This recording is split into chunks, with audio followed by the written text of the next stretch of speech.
3.5 కోట్ల నుండి 5.5 కోట్ల బడ్జెట్ లో ప్రీమియం విల్లాస్ లో centralized AC with fresh air infusion అందిస్తుంది Janapriya upscale Elysium. Social media వేదికగా మొదలవుతున్నటువంటి పరిచయాలు సుఖాల రుచి మరిగి ఆ సుఖాలు శాశ్వతం కావటం కోసం ఎంతకైనా తెగిస్తున్నారు. కట్టుకున్న వాళ్ళు చంపేస్తూ ఉన్నారు. ఈ మధ్యకాలంలో విపరీతంగా జరిగిపోతున్న ఇలాంటి ఘటనలు.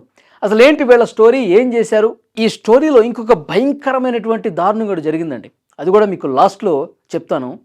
ఎంత దారుణంగా చేశారంటే అసలు వాళ్ళకి మనసు ఉందా, వాళ్ళకి అసలు కనీసం కొద్దిగైనా ఇంకిత జ్ఞానం ఉందా?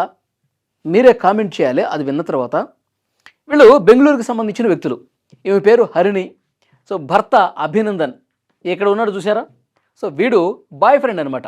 హరిణి బాయ్ ఫ్రెండ్ పేరు వినయ్.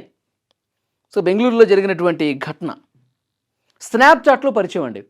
యాక్చువల్గా వీళ్ళిద్దరికీ పెళ్ళి ఎప్పుడైంది? 2021 సంవత్సరంలో పెళ్ళైంది. 2-3 సంవత్సరాలు బాగానే ఉన్నారు. ఒక బాబు కూడా ఉన్నాడు. తర్వాత 2024లో 21లో వీళ్ళకి పెళ్ళైంది కదా, 24లో వీడు స్నాప్చాట్లో సోషల్ మీడియాలో పరిచయం అయ్యాడు వినయ్. ఆ పరిచయం కాస్త ప్రేమకు దారితీస్తుందంట. ఆ ప్రేమ కాస్త మన జీవితాంతం కలిసి ఉండాలని చెప్పి వీళ్ళు మాట్లాడుకున్నారు. ఫోన్లో చాటింగ్లే కాదు, బయట కలవటాలు ఇవన్నీ జరుగుతూ ఉన్నాయి. 2024 నుంచి ఈ తంతు నడుస్తూనే ఉంది. ఒకరోజు భర్తకి అనుమానం వచ్చింది.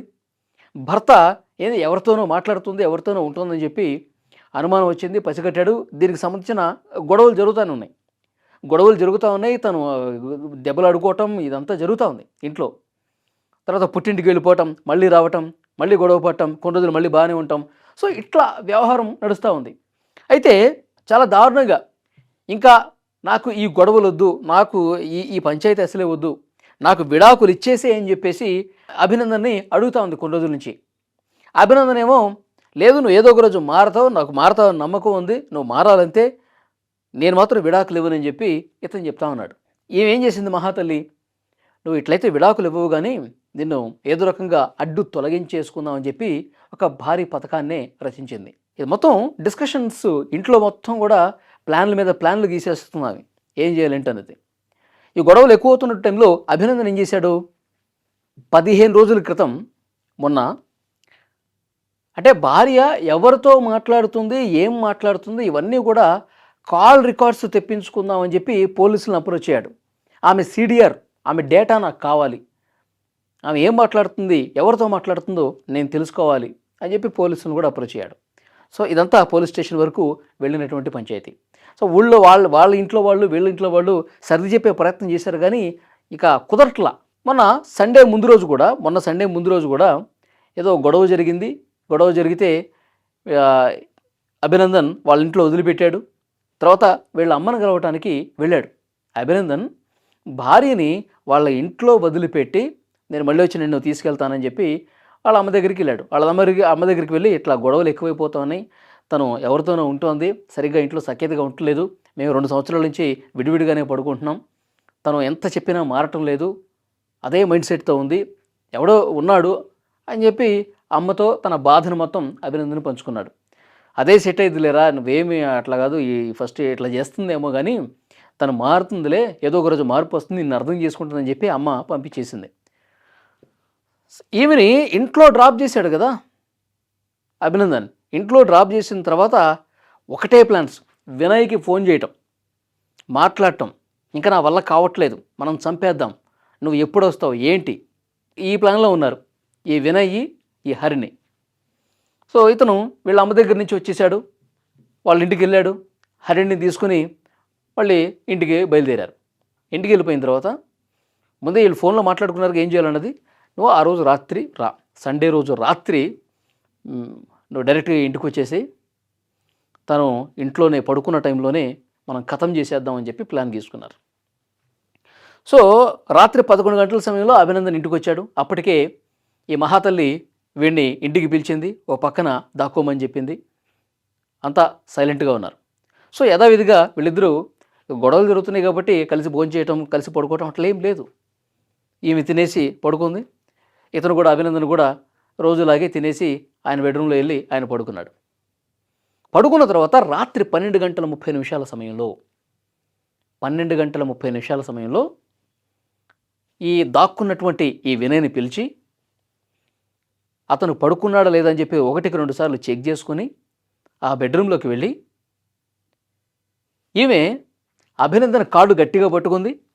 ఈ వినయ్ ఊపిరాడకుండా గొంతు నిలిమి అభినందన్ని చంపేశాడు వినయ్. అంటే అంత అంత అలికిడి జరుగుతూ ఉంటుంది కదా, మనోడు ప్రతిఘటిస్తూ ఉంటాడు, వీళ్ళ కుట్ర అర్థమైపోయి తప్పించుకునే ప్రయత్నం చేస్తాడు. కొంచెం ఆ అలికిడి అదంతా జరుగుతున్న టైంలో వీళ్ళకి బాబున్నాడని చెప్పాను కదా, 5 సంవత్సరాల బాబు అండి. 5 సంవత్సరాల బాబు లేచి నిద్రపోతున్నవాడు లేచి ఇది మొత్తం చూశాడు. ఈమె ఏం చేసిందో తెలుసా, ఈ విషయం ఇతన్ని చంపేసినటువంటి విషయం బయటికి తెలిసిపోతుంది, వీడి ద్వారా వీడు ఎక్కడైనా చెప్పేస్తాడేమో. 5 సంవత్సరాలు అంటే మాటలు వస్తాయి కదా, మొత్తం అమ్మ ఇట్లా చేసిందని చెప్పేస్తాడు కదా, అది బయటకు రాకుండా ఉండటం కోసం ఆ 5 సంవత్సరాల బాలుని కూడా, ఆ 5 సంవత్సరాల పిల్లాడిని కూడా గొంతు నులిమేసి చంపేసిందండి స్పాట్లో. అర్ధరాత్రి సమయంలో 5 సంవత్సరాల కొడుకు చూశాడన్న దాంట్లో ఈమె ఎంత ఎంత కుట్ర మనసు చూడండి. కన్నపేగ ఏమైపోయింది, మాతృత్వం ఏమైపోయింది, నవమాసాలు మోసి కని పెంచినటువంటి ఆ పేగుబంధం ఏమైపోయింది.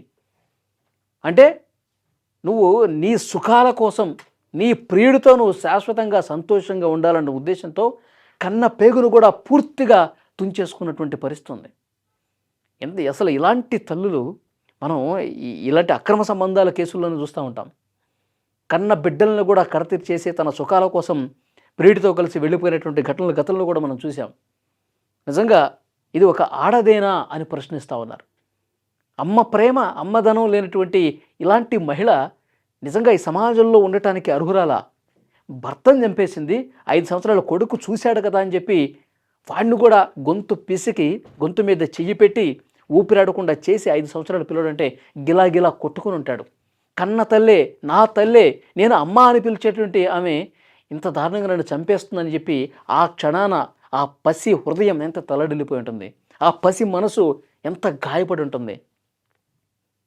గొంతు పిసికేసి ఊపిరాడకుండా చేసి కేవలం 2 నిమిషాల్లో చంపేసింది. ఎంత బాధ చూడండి. అసలు ఆడదేనా ఈమె? అంటే నాకేం వద్దు, నా సుఖమే నాకు ముఖ్యం అనుకుంటున్నటువంటి ఇలాంటి మహిళలను ఏం చేయాలండి? ఒకవైపు భర్తను చంపుతూ, భర్తతో రోజు గొడవ పడుతూ, పూర్తిగా ఏది స్నాప్చాట్లో ఒక సోషల్ మీడియాలో పరిచయమైనటువంటి వీడి కోసం తన కుటుంబాన్ని, తన బంధాన్ని, తన పేగు బంధాన్ని మొత్తం తుంచేసుకున్నటువంటి ఇలాంటి లేడీల్ని ఏం చేయాలండి? ఇలాంటి కిలాడీల్ని ఏం చేయాలండి? ఏం చేస్తే కరెక్టు? ఎలాంటి శిక్ష వేస్తే కరెక్టు? ఇలా దుర్మార్గంగా ఆలోచించే వాళ్ళు, తమ సుఖాల కోసం ఎంతకైనా తెగించే ఇలాంటి మూర్ఖుల్ని ఏం చేయాలో చెప్పండి. కామెంట్ బాక్స్లో చెప్పండి ఏం చేయాలో.